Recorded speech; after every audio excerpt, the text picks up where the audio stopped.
अब गुजर गया, मुतासिरीन की मुश्किलात न गुजर सकी।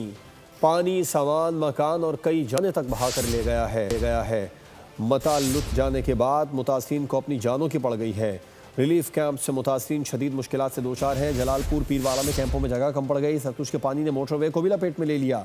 कबीरवाला में 1,39,000 अफराद बेयारो मददगार हैं।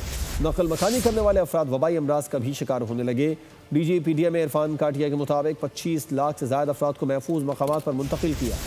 पंजाब में सैलाब से अमवात 101 हो गईं। DGPDM इरफान काटिया के मुताबिक जलालपुर में लोगों के बरवक्त इनखला ना करने के बायस सूरत हाल बिगड़ी। भावलपुर में कुछ मकामात पर हाई फ्लड की वजह से कई बंदों को तोड़ना पड़ा। जलालपुर पीरवाला को या शुजाबाद को सिटी को किसी किस्म का कोई खतरा नहीं है। इस वक्त गुड्डू के मुकाम पर पानी ग्रेजुअली इंक्रीज कर रहा है और आज शाम से और कल दोपहर तक गुड्डू पे पंजाब के तमाम पानियों की पीक वहाँ पे होगी। भावलपुर की बस्ती खानवा और फतुवाली तक तबाही के मनाजिर। हजारों मुतासरीन खवातीन बच्चों समेत खुले आसमान तले जिंदगी गुजारने पर मजबूर हैं। जलालपुर पीरवाला में सैलाबी सूरत हाल बरकरार है। दरिया सतलज के पानी ने दर्जनों नए देही इलाकों को लपेट में ले लिया। मोटरवे भी सैलाब की लपेट में आ गई। इंटरचेंज बंद कर दिया गया। अलीपुर का 80% इलाका सैलाब बुर्द हो चुका। उधर चाचड़ा शरीफ के जमींदार कहते हैं कि इनकी 15 साल की मेहनत पानी में बह गई। 2010 से आज 15 साल बाद ये पहली दफ़ा पानी इन जगहों पे है जहां आप आज देख रहे हैं।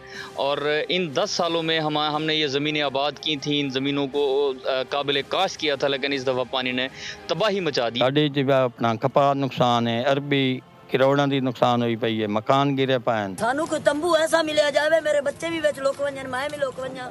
कोटला मेहर अली में लोग ड्रम्स पर चारपाइयां रखकर अपनी मदद आप के तहत लोगों को रेस्क्यू कर रहे हैं। इलाके में ताहाल रेस्क्यू ऑपरेशन शुरू ना किया जा सका। मुजफ्फरगढ़ में जमाशुदा पानी में अब मलेरिया, डेंगू और दीगर अमराज भी सर उठाने लगे। शुजाबाद के 4 मौजाजात भी पानी पानी हैं।